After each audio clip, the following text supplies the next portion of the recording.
And now we move into the realms of the union of spirit and matter. It's time to make our divided selves whole again. Separate the earth from the fire. Solvate coagula.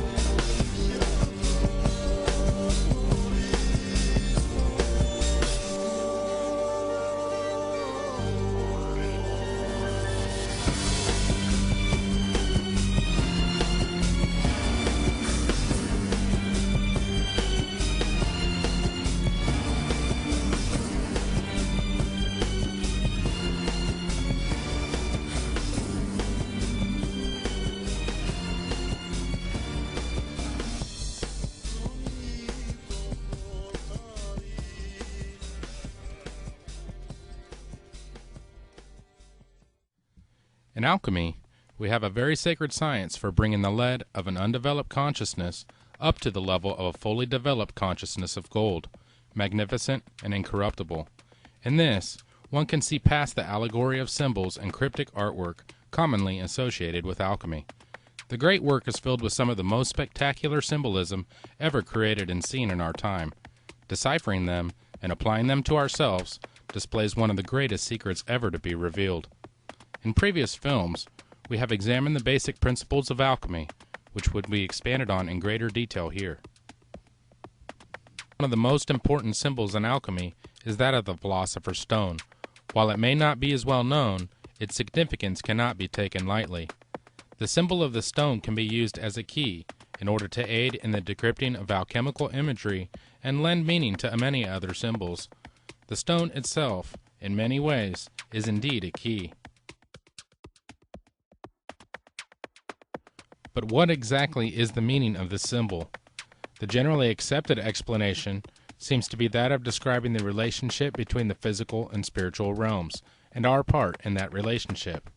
In the stone, we can be seen as a divine being encased in matter, with the intent of performing work on the physical plane. This work is nothing short of being able to exist beyond the material world, a consciousness perfected as a stone by doing the work needed to achieve it, the great work. By working with the constituent parts represented by this symbol and bring them together as a whole, we come into union with that which is the whole, the One. We will now go through some basic aspects to understand the process of the great work, which began with the One, or as it's sometimes referred to as, the All. Please take note as we begin. This is not about religion or established dogma or creed. This is about advanced spiritual science, pure and simple. Therefore, when we mention the One or the All, it may or may not be directly referring to deity, but rather to the creative force which encompasses all that is and is not. The One is everything, every potentiality, every outcome. It is the divine principle and prima materia. The One is Alpha and Omega, the beginning and the end of the great work, and in this is sometimes represented by the Ouroboros. This is one of the most perplexing and fulfilling aspects to fully understand, and many of us spend a lifetime attempting to do so. In this principle, we examine the concept of duality. In alchemy, we see what is perhaps one of the most easily understood depictions of duality from all traditions. This is seen as the sun and the moon, or Sol and Luna, sulfur and mercury, or the red king and the white queen. This is found throughout that entire attempt to describe the law of opposites, male, female, light, dark, active, passive, and high and low. In Eastern traditions, we see this as yin and yang of the Tao. Surely, aspects of the nature of duality are no accident or coincidence. These are sometimes represented in alchemical imagery as two opposing dragons. One is winged or volatile, one is wingless or fixed. Although we have opposing forces that represent separation, they seek union and to be in balance and harmony. For the alchemist, they strive to reconcile these differences within themselves and create this union. This is done through a process known as solvate coagula, to separate the pure from the impure, the subtle from the gross in the emerald tablet. When done properly and in sufficient repetition, the two can come together perfected as one. This is represented as the perfect matter in the androgyne or hermaphrodite in alchemical imagery.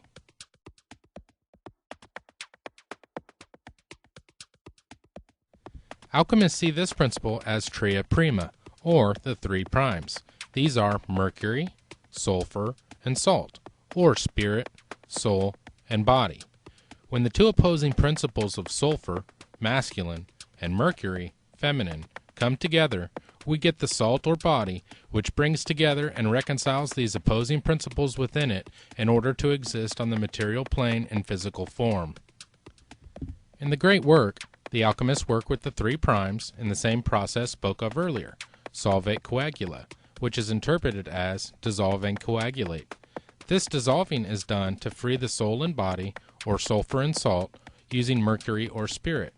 In this way, the soul and body can be calcined or purified, and rejoined or bound with spirit, making it one again, free from imperfections. All things which exist contain these three principles.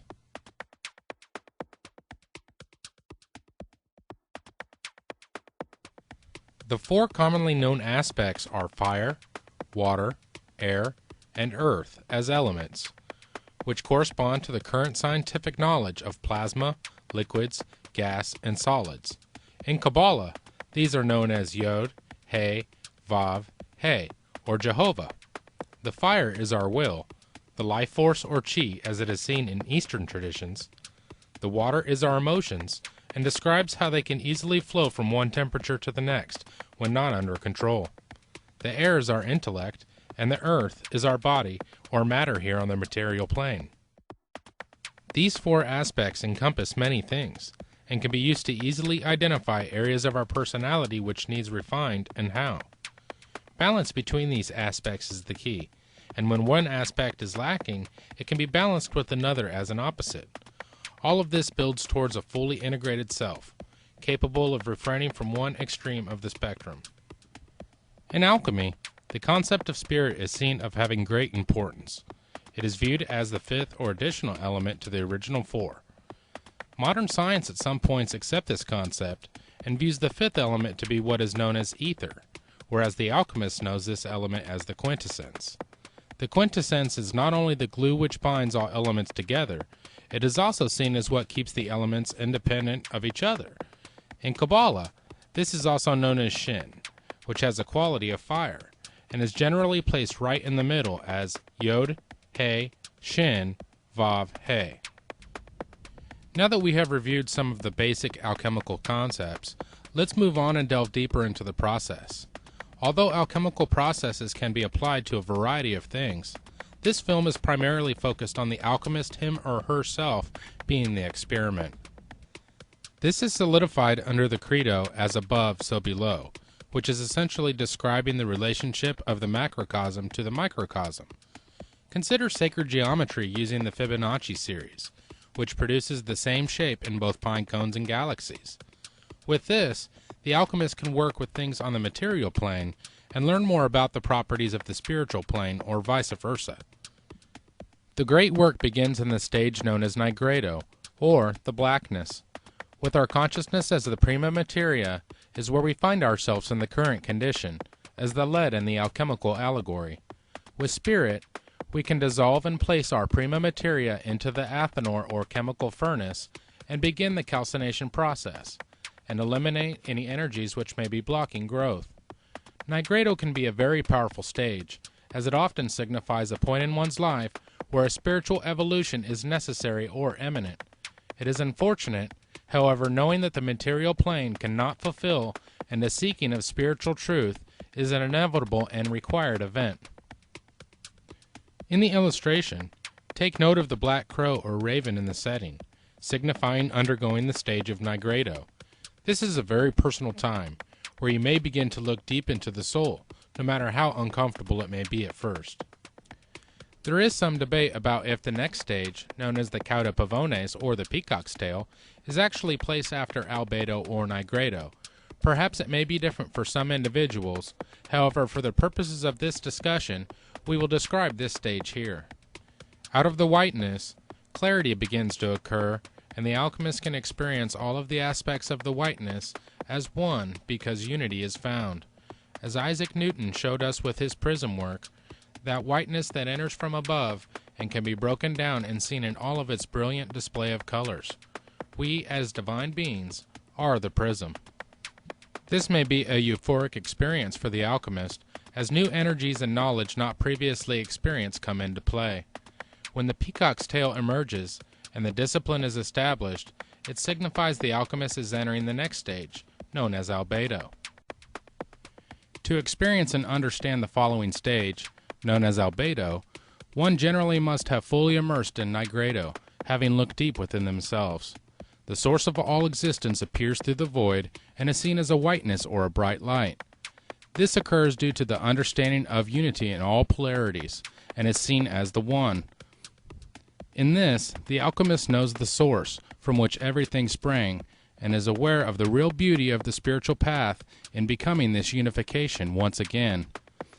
As was mentioned earlier concerning the two opposing forces, this can be seen as the hermaphrodite or Mercury, which is spirit. Spirit has no gender and is associated with pure consciousness. As albedo continues, spirit begins to coagulate with matter, and the volatile is becoming fixed. This is done when our conscious mind peers deep into the subconscious and brings it back to the conscious mind to be observed. Spirit is entering the soul, purifying and coagulating to become solidified and constant in our life. This is when we actually begin to work with spirit and put to action on the material plane, culminating in the formation of the diamond body.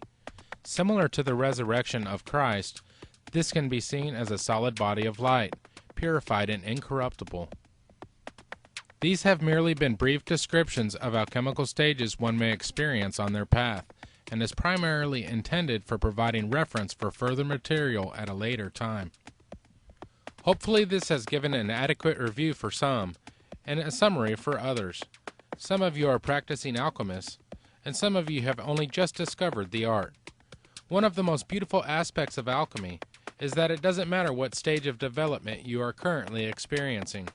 It will take your temperature and prescribe you a most relevant remedy. At this time, it is appropriate to mention one of the reasons for secrecy in this sacred art. If you are seriously considering undertaking the great work, please keep in mind that this is not a journey for the weary. One should take into account the things being said here for developing in a healthy and balanced way.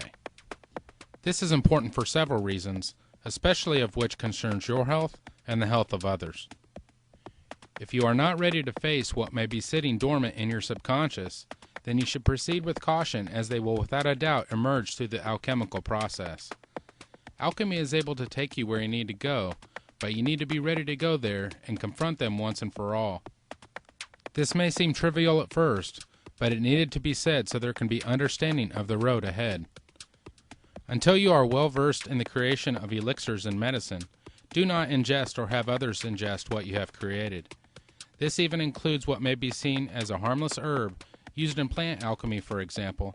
Some of them may have negative effects if used improperly. It is important that you are entering your study of alchemy with the proper intentions. Do not be seeking after material treasures, social status, or psychic abilities. Come to alchemy with an open mind, an open heart, and open hands, free from any expectations, and allow the natural process to reveal and unfold for you. One of the fundamental aspects of where your journey begins is with observation, which is your complete attention on your thoughts, on your feelings, and on your actions. Begin just by placing your total attention on what you are thinking right now, on what you are feeling right now, or what you are doing right now. Start with one at a time, and don't place too much emphasis on accomplishing all three at once, as they are also helping you determine which one of the three you are most receptive to. What is most important is the length of time you are able to keep your attention on a thought or feeling, even to the point when you are observing the transition from one thought to another. These are key moments, as they are frequently a time when attention is broken. Learn to notice signs that the attention is falling away, and bring your conscious mind back to observing that thought or feeling. Now is the time to be honest with yourself, or there will be little growth. The purpose of observation is increased self-awareness. While its benefits are obvious, you are about to be aware of all aspects, and that frequently means things that you do not like about a thought, feeling, or action. Try to notice if it's originating from the self or the ego. Is it a need or is it a want? Now that your full attention is placed on it, as difficult as it may sound, accept it, embrace it, and view it from an outward perspective. This is what separates everyday life with alchemy, which you are aware and you plan to take action upon it. An alchemist should always welcome these energies, find an alternative energy to give it new form, and transmute it through an opposing principle. This is where the recognition and utilization of archetypes can be beneficial, as you will soon be met with resistance to changes you know are beneficial to the self. This resistance occurs from the ego. This may be one of the first times that you have allowed illumination of consciousness onto your ego personality, and as you can imagine, it is beginning to feel a bit threatened. The ego is a survival mechanism which is built in, and in many cases really does feel it has its best intentions in mind. Develop your ego so that it becomes flexible, and allows itself to be molded by your conscious input from the self as well. To assist in the transmutation, bring into the consciousness and utilize an archetype which represents a principle of opposition. Through a process known as sublimation, you will connect your internal opposing principles together in order to change or transmute one energy signature to another. Aspects of your personality have a polar opposite. Especially for new initiates, an opposing principle has the ability to efficiently provide balance. More advanced or strong-willed alchemists may have the ability to transmute directly through the application of fire or will. You may have heard of this in different terms by others who may employ it, sometimes even for financial gain. The names they frequently go by are neurolinguistic and neuroassociative programming, the secret, or something similar.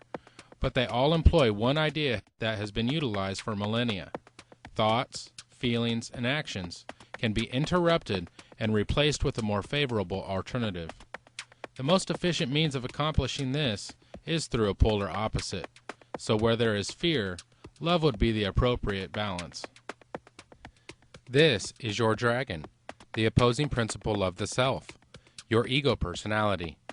Does this archetype have your conscious illumination? Does it integrate with the will of the self and of cosmic consciousness? This fire-breathing dragon must be observed and worked with in order to share in the will of the self and rescue the white-dressed woman from capture, letting the pure water flow freely. The tale of this allegorical process tell of the situation at hand, as well as a method for handling it, through conscious integration and balance of the polar opposites. Deep within this stage or process, your internal soulmate appears. In Jungian psychology, this is known as the anima for males and the animus for females. Not only is this opposite a perfect example of your opposite sex, it also represents areas and aspects within you considered to be only for the opposite sex. This may represent certain types of thoughts, feelings, or actions you may be internally ashamed of if recognized or exposed. It should be noted how important this aspect of alchemy is for your continued achievement, that you are able to balance a thought, feeling, or action against its polar opposite and reconcile between them equally to share of their cooperation, influence, and contribution. Now, see, the archetype is a force, it has an autonomy. It can suddenly seize you. It is like a seizure. Yeah. So, for instance, falling in love at first sight, that is such a case. You see, you have a certain image in yourself without knowing it of the woman, of the woman. Yeah. Now you see that girl, or at least a good imitation of your type. Yeah. And instantly you get a seizure, and you're gone. Yeah. And afterwards you may discover that it was a hell of a mistake. Or you see, a man is quite capable, or he's intelligent enough to see that that woman of his choice, as one says, not no choice, he has been captured. Yeah. You know, he sees that she is no good at all, Yeah. that she is a hell of a business. And And he tells me so, and he said, for God's sake, doctor, help me to get rid of that woman. He can't. He's like clay in her fingers. And that is the archetype. That is so-called archetype of the anima. Yes, yes. He thinks it is all his soul. Well, in our earth it's a bit complicated, you know. The anima is an archetype, an archetypal form expressing the fact that a man has a minority of feminine or female genes. Yes. And that is something that doesn't disappear in him, that is constantly present. And it works as a female in a man. Therefore, already in the 16th century, the humanists have discovered that man has an anima. I see. And that each man carries his female with himself, they say it. Yes. If you are having issues properly visualizing and bringing in the needed archetypes into your conscious illumination, try to observe your state of mind and determine if it needs adjustment. It is best to have a steady mind when working with alchemy, as well as mental focus. If you find it difficult to attain this, try this simple exercise. Begin by focusing on your breath. Do not try to change it, and just observe your breathing as natural and automatic. Begin to count your breaths for as long as possible. When you notice that you have stopped counting, start over. This can be applied to several methods, so you are encouraged to get creative with it, with the point of exercising the intellectual faculties and maintaining focus and a steady mind. You will eventually be able to count to a very high number and even be able to perform other tasks easily while continuing. Let's begin to address some of the things which will begin to occur within the energy system or subtle body of the alchemist. Alchemy is a lot like yoga in its perception of the energy structures of mankind, as well as methods to bring balance to these centers and increase the energy flow among them. In the West, probably the most well-known symbol depicting the energy channels of Sol and Luna is the caduceus. This symbol has carried itself and its meaning throughout civilization for at least 5,000 years. The two opposing serpents represent the dual nature of subtle energies on the material plane, as spoke of earlier, with us being represented in the center as a display of this reconciliation between them. In the East, we see an identical representation in the Ida and Pingala, the two subtle energy channels recognized in yoga. Notice again, we have the center pillar, only this time it is known as Shushumna. In addition to alchemy, the West has an additional corresponding system in Kabbalah, where we have the left, right, and middle pillar. These two can be seen as a manner or direction in which subtle energy can or does flow. Traveling down the tree of life, or separat, this is the descent, so spirit can become coagulated with matter. You will see that nearly all teachings have to do with traveling back upward. However, the intent should not be to reject the matter or material plane, but to simply raise it up with you on your journey so matter can once again become spirit, a return to the source. In this way, a fully realized soul can become fully integrated with spirit and still exist on the material or earthly plane. You will also see this in Eastern traditions, where spirit enters the crown chakra, descends through the elementals, and comes to rest in the base or root chakra, and for many remains there. So in the East, the goal is to raise the matter or body back up to the crown chakra, gaining the highest level of consciousness. This process is the same in alchemy, of course, where the lead is the base or root chakra, and through mastery of the physical, mental, emotional, and spiritual planes, one can raise their consciousness to the level of gold through the process of spiritual alchemy, which is done primarily through the application of heat, fire, or shen. As the energy rises naturally and begins to flow uninhibited, the perfect matrimony can occur, and is all about the mystical union. As you can see from the chart, the middle pillar stands as your mode of balance between forces. If you are male, balance your fire with water, and you will be air. And for females, balance your water with fire, and you will be air. In the elementals, When fire and water combine, you have air or vapor. Taking this path up the tree is the middle path. Not the left hand, not the right hand, but working in balance with the forces of nature and creation.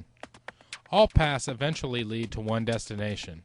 However, taking one polarized path can lead one through vices, hardened materialism, and thorns, while taking another polarized path can lead one through the clouds, high above and forgetting the importance or even some cases, even hating or despising our material existence. One who is watery in nature may have a difficult time with intellect, and one who is fiery in nature may have a difficult time with emotions.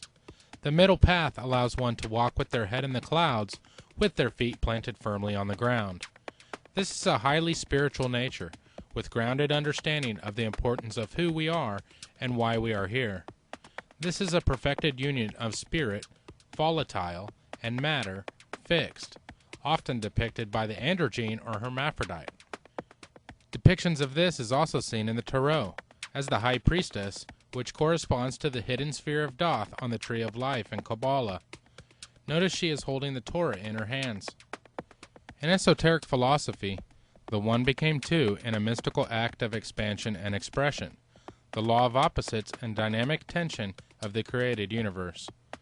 Yet we also see countless observations of the importance of making the two into one, a return to the source and its nature of being in pure and unconditional love. All duality seeks union, conscious or not, and this was an original intention of separation itself. As energy begins to move back upwards, we see an amplitude increase in the active current begin to take place in our energy channels.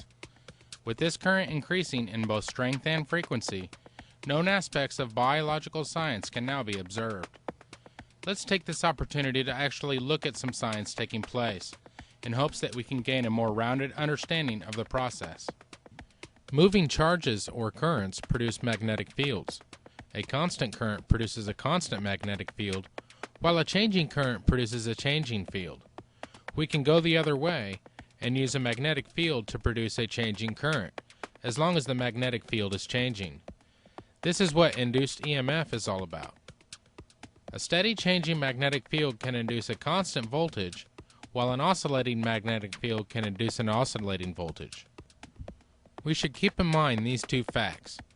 An oscillating electric field generates an oscillating magnetic field. An oscillating magnetic field generates an oscillating electric field. These 2 points are the key to understanding electromagnetic waves. An electromagnetic wave, such as a radio wave, propagates outward from the source at the speed of light. This means in practice that the source has created oscillating electric and magnetic fields perpendicular to each other that travel away from the source. The E and B fields, along with being perpendicular to each other, are perpendicular to the direction that the wave travels, meaning that an electromagnetic wave is a transverse wave. The energy of the wave is stored in the electric and magnetic fields. As human beings, we have a polarized nervous system, known as the parasympathetic and the sympathetic. It is a closed-loop electrical system to carry signals to and from the brain, other organs, and glands. As we have just learned, an oscillating current creates oscillating magnetic waves, and a constant current creates constant magnetic waves. This electrical system is dipole. Like a magnet itself, the field maintains a similar shape to what we see with iron filing experiments, a torus-shaped electromagnetic field. Being grounded can therefore have an even more literal meaning, as attaching an energy channel's ground will complete the circuit, allowing for current and frequency of the wave to take shape. Just above the nervous system is found the pineal, which has a positive polarity, and the pituitary, which is negative. Once sufficient signal amplitude and activity level is reached in the nervous system, the EM waves of these two glands overlap. This creates a closed circuit between them, and in return another torus-shaped electromagnetic field, which is the Ajna chakra or third eye. This brings ethereal energy into a sense organ not normally stimulated in such a manner, and increases the sensitivity and reception to the frequencies now available. Theories have begun to arise about the electromagnetic field of consciousness, and how it is connected to our physical body. There even seems to be some consensus in the scientific community as to these claims. If it is true that our consciousness is electromagnetic in nature, it will enable science to move forward into the research of metaphysics. In consideration of this discussion, why is all of this important to alchemy? Something occurs within the alchemist at a certain realization that we actually have the ability to manipulate the reality around us, even if in a subtle way, perhaps even by affecting the reality on the smallest of scales. Today, these phenomena are known in quantum mechanics to be a multitude of potential outcomes in relation to a system of observable probability. In scientific terms, it's called quantum indeterminacy. In 1937, an alchemist named Fulcanelli said, "All the same, I can say this. You will not be aware that in present-day official science, the part played by the observer becomes more and more important. Relativity, the principles of indeterminacy, demonstrates to the extent at which the observer today intervenes in all these phenomena." Fulcanelli was without a doubt speaking of the aspects we see in quantum physics today as being verifiable. Much of the talk today seems to validate what the alchemist did, especially in regards to higher consciousness.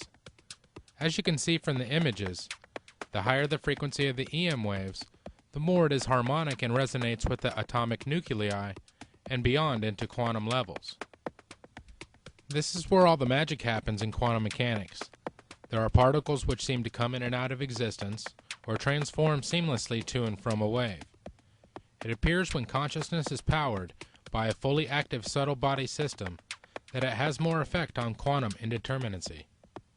We indeed may be on the very brink of lending scientific credence to what has long been held to the alchemist or similar traditions, that the observer, or the alchemist in this case, can affect the outcomes on a quantum level. The process thus far has been all about self-awareness, which continues in its development as albedo moves into rubedo, and the consciousness which was originally volatile is becoming fixed. The etheric body is starting to be transmuted into the full light body. The flame of self-awareness is beginning to move down through the head into the middle and lower centers. Depending on a particular alchemical path, your focus may have been for it to enter the heart, and then the etheric rose comes back out of the heart center and enters the head center, illuminating the area between the pineal and the pituitary. This is one of several similarities between Christian and Rosicrucian traditions, when the focus of self-awareness occurs through the opening of the heart with unconditional love. This is a devotional path. For many traditions in the East, the path generally has more to do with the hands, or actions. We see this in aspects of karma, and that the proper action can help to aid in the free flow of energy through the channels once again. These make up the three major energy centers worked with in most traditions. Even though some may have more prominence than others, nearly all have the goal of bringing in etheric energy and illuminating all of the centers eventually. When you have done your work with the needed effectiveness and sufficient energy passes through these centers, the blackness turns to whiteness, and you have entered albedo and are entering the unity of the self, finally becoming whole. It was mentioned previously that consciousness could very well be electromagnetic in nature and could explain why the etheric body is charged when more energy is allowed to flow freely. This may also be responsible for not only what is known as auras to be more visible, but also allow one to see others' auras more clearly when taken into account the Ajna chakra. As the etheric body makes up our consciousness, it is affected by these changes in a most spectacular way. Lucid dreaming, astral travel, and OBEs may become very frequent occurrences. Your consciousness is energizing and solidifying, becoming intricate, complex, and literally hardening into a stone. This stone is the key few are blessed enough to find each century, for it unlocks all doors. The ability to move the consciousness into the light body is a fundamental aspect of the Philosopher's Stone, and is steeped and cloaked in the mysteries of eternal life. Because the consciousness is hardened into a stone and body of pure light, as the original physical body may fail, the self-awareness is eternal. This is the stone, in all of its glory. It is the Holy Grail so many seek out with their heart. If you recall when we discussed the symbol of this elusive stone, we spoke of it being able to help a new initiate in decoding the alchemical imagery.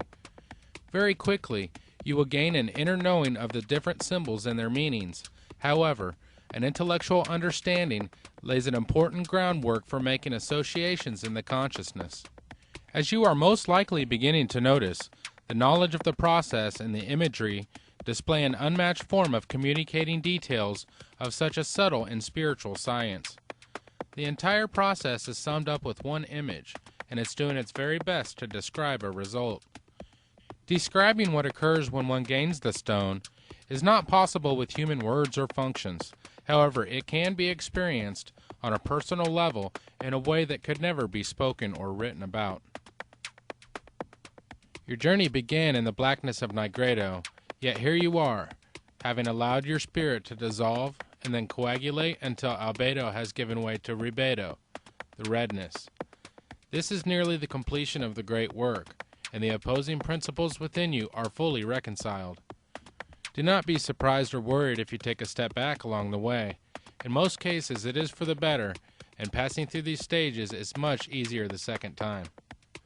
After you have reached this point, remember, one door opens many, and although your journey has required endurance, there is something major at the forefront of your soul and consciousness. The journey is not over. There's still one union that makes up the true purpose of them all, and is the completion of this alchemical genesis. It is now time to come full circle and experience the true source of all and return to it when it's time. The union of opposing principles within you is only part of the reason of our existence, and is a stepping stone for fulfilling it to its entirety.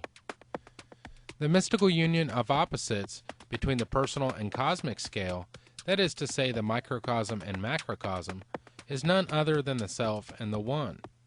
As above, so below. We see this process occur all the way down to the atomic level. In physics, it's what is known as covalent bonding, where elementals may combine due to deficiencies that each have. In addition to the previous discussion, we wanted to also provide a safe and reliable manner to get started with laboratory work on the physical plane, serving to strengthen the bond that you are laying down in the subconscious. Just try to remember, you are having to deprogram aspects that have been solidified or latent since around the time you are given a name, so performing laboratory work is a very beneficial way to ensure that the messages are making it to the needed faculties. There are a couple types of physical alchemy to work with, as well as many methods.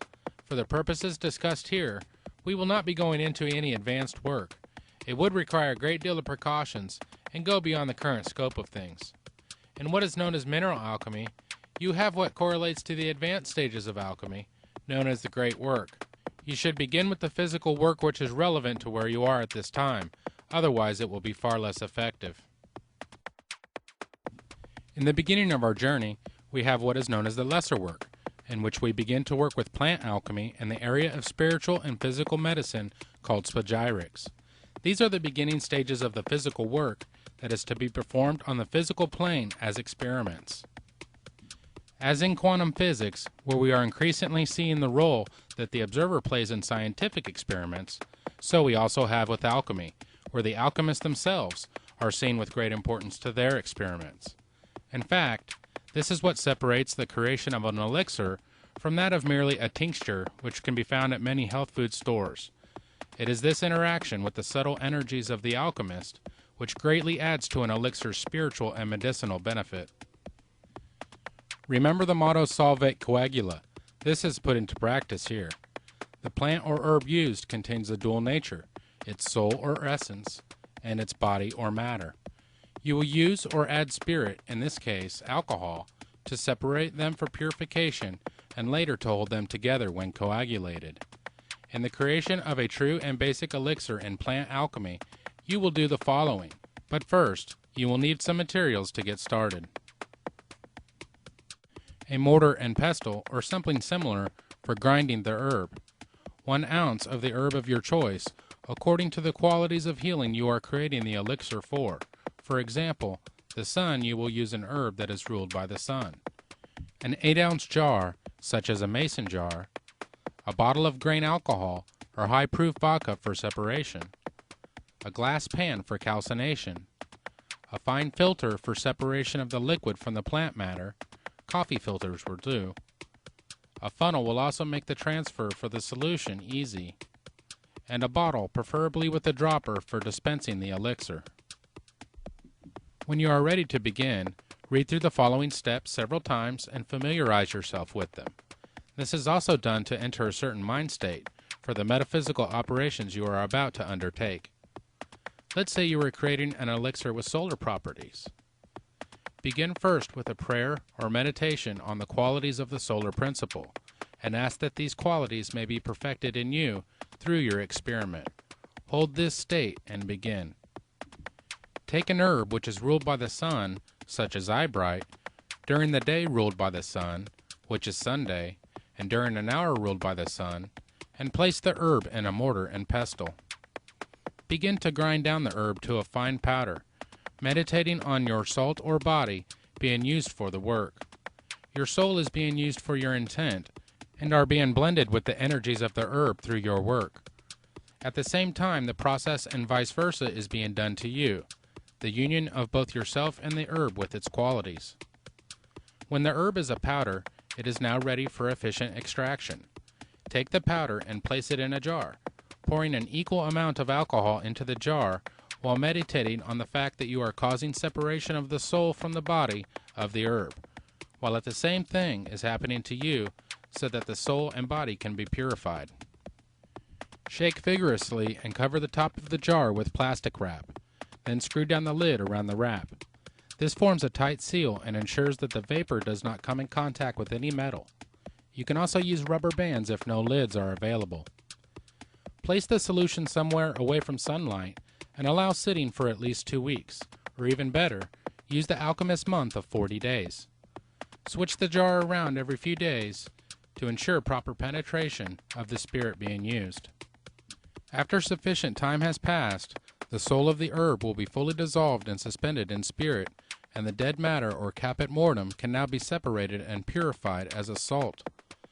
Place the filter into a funnel or use the corner of a plastic bag and begin to pour the solution out of the jar and into a bottle. To be the most efficient, you may want to place the soaked plant material into the filter and wring out any remaining solution. The solution should be a dark color, with most of the bright green color having faded away, the impurities left behind of the soul attached to the matter. Be sure to properly label your elixir and then store away from sunlight. You now have a solution of the plant soul suspended in spirit, and it is time to perform calcination. This is done in order to purify the salt or body so it can be rejoined with its soul.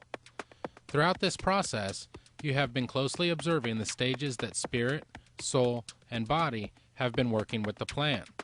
Through resonance, you are attuning to these stages yourself with your subtle energy. At the same time work is being performed below, it is being done above as well. Remember, you are in nigredo and beginning to look at the constituent parts of the whole individually. To begin the next stage, it is good to have adequate ventilation, or even better, perform the task outdoors as smoke will be created. On the appropriate ruling day and hour of the herb, put the soaked plant material on a fire-safe glass pan or similar container, then place your fire or will on the matter. The spirit will act as a fuel and ignite the calcination process, quickly blackening the matter. Meditate on the aspect of placing your consciousness on your impurities. Stir occasionally with a metal rod or butter knife until the spirit has burned off and the matter is dry and blackened. You may see small spots of whiteness and purity beginning to appear. Take the blackened matter and place it in your mortar and pestle, grinding the salts to a fine powder and breaking it down further into its parts. Place the powder back in the pan and drip a small amount of spirit or alcohol on it and place fire against it again, allowing it to calcine as before. Repeat this process as needed until the powder has become as white as possible. Observe closely during the calcination process and meditate on our previous discussion concerning applying heat to ourselves. This helps burn off impurities of the soul and body during nigredo, until we begin to see the whiteness appear through the blackness and enter albedo. The pure white salts can now be stored away from sunlight and are ready to use. Again, be sure to label appropriately. If you are ready to complete the process and begin taking your elixir, begin on the ruling day and hour for the herb being used in the elixir, and place a pinch of the salts in a spoon. Use the dropper to soak the salts with the soul or essence of the herb, and the spirit will coagulate the soul and body to recombine completely purified. Meditate for a moment concerning the completion of this process being done. You have brought it from the beginning to this point over the past couple weeks, and have captured the process into a consumable talisman to take in its subtle energies. You can now take the elixir. In all likelihood, you will not see any effects of the talisman at first. Alchemical or spagyric tinctures are very subtle. You will see the benefits quickly of anything related to the physical properties of the herb being used. However, the spiritual properties may begin to manifest in other areas, such as meditation or dream states first. The important thing to note is that you have fully begun the appropriate process for initiation and started to awaken your subtle faculties. To help you develop in a balanced way, it is suggested that you create an appropriate tincture for each day of the 7 days prior to beginning taking them. This is most easily done by having all of your supplies together and creating them one per day, each day, beginning with Sunday. As stated previously, you should have a working knowledge of the herbs you plan to use in your elixir. If you would like to get started with the ones shown here, which are safe unless you are pregnant or nursing, their names are as follows. Eyebright, a memory aid and anti-inflammatory. Watercress, an antioxidant, an expectorant, and digestive aid. Watercress also has anti-angiogenic and cancer-suppressing properties. Basil, an antioxidant, anti-cancer, antiviral, and antimicrobial. Basil also reduces platelet aggregation. Fennel, a gastrointestinal tonic and anti-flatulent. Lemon balm, an antibacterial and antiviral. Passion flower, a sedative and analgesic. And horsetail, an antioxidant. As you can see, aside from the subtle and etheric effects on your consciousness, you have something quite amazing in the physical properties of these herbs. One can clearly see the benefits of this particular selection and how the ruling planets balance out the effects and create a truly synergistic medicinal framework. It is recommended to go ahead and begin the creation of tinctures when you start the process spoke of earlier. When you are working with laboratory alchemy, such as in the creation of tinctures and elixirs, it is very important to bring into conscious focus the spiritual work being done. At the same time, when you are working on inner development, try to also focus on the work needing to be done on the material plane. The inner and outer work are to coincide with each other. Keeping this aspect in mind will aid in the ability to experience a mystical union. As above, so below, this correlation will never falter. Keep in mind that we have only gone into detail concerning the initial stages, and there is much more to learn about the great work. It is simply too extensive to cover in one setting, nor would it be beneficial. Alchemy, as well as alchemical aspects of similar traditions, is all about the process, and this rings true in nearly every area of the art. The great work is just that. Many times is a lifelong pursuit, and is written about by the many who have come before, describing its level of commitment. As the ageless alchemical motto reveals, pray, study, read, read, and read. It is our hope that we have at least provided somewhat of a systematic approach to spiritual alchemy, and provided some of the tools needed to begin in the great work. You have learned a few of the key steps to begin working in the art, and how you can utilize it on a practical basis. As we move towards the mystical union, we see the true beauty that alchemy is in its wholeness and essence. Will you take up the challenge that alchemy presents to you? The world needs more individuals rising to the occasion to transmute themselves to a higher form of existence, and to help others do the same in whatever capacity possible.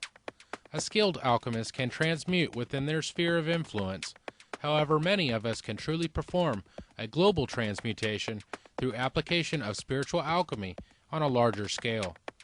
Therefore, remember, as we grow on our journey and our path, let's try to always be in service of each other at the same time, and we will all grow together.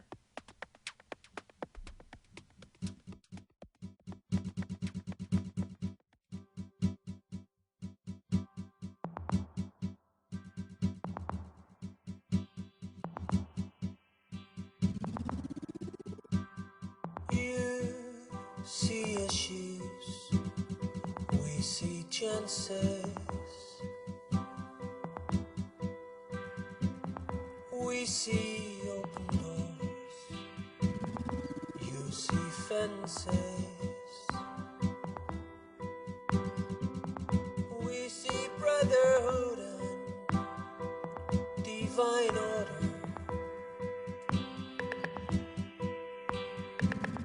You see chaos and manslaughter. Together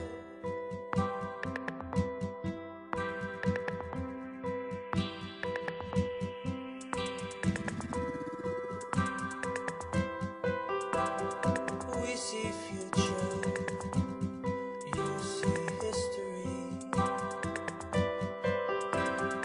We see clarity, you see mystery. We see harvest, you see scarcity. We see unity, you see property. Together, everyone accomplishes more. Together, everyone accomplishes more. We see peace, you see war. We see everyone you ignored. You see borders we don't see. You see I and we see we.